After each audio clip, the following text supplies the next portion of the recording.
কি? আমি তো ভাবতেও পারিনি এত সহজে আমার চাকরিটা হয়ে যাবে। গুণ থাকলে তো তার মূল্য দিতেই হবে। আপনার চাকরিটা কিন্তু একান্তই গোপনীয়। একজন বিশ্বস্ত ওয়াচার হিসেবে দায়িত্ব পালন করতে হবে। বিষয়টা যেন আপনি এবং আমি ছাড়া অন্য কেউ না জানে। আর হ্যাঁ, আগামী সপ্তাহ থেকে আপনার ট্রেনিং শুরু হবে। ওকে?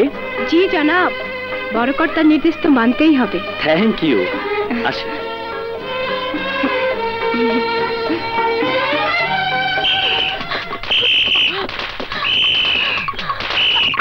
কি বুঝা ধরলি?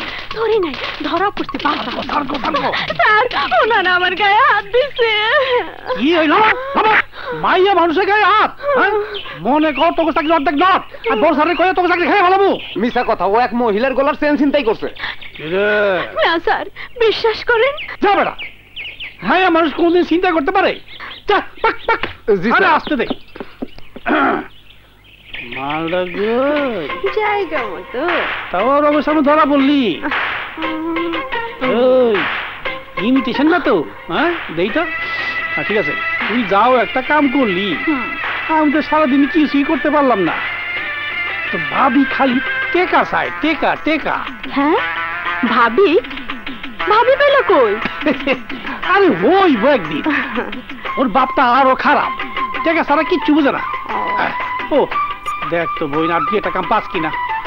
সব হিসাব একবার হইব না, এক সমান সমান। ভাগটা দিব তো? হ্যাঁ হ্যাঁ বলো। হ্যাঁ, ডন আসছে? ঠিক আছে। আজিজ, নাগমাকে পাঠিয়ে দে যা।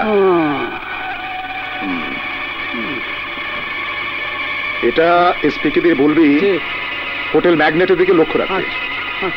আর আমার লিকুইড গোল্ড আসছে, খোঁজ খবর ভালো করে রাখবি।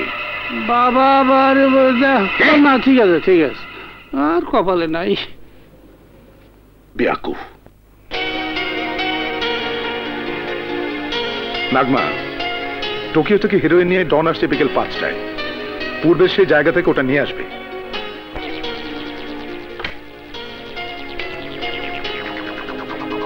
হ্যালো।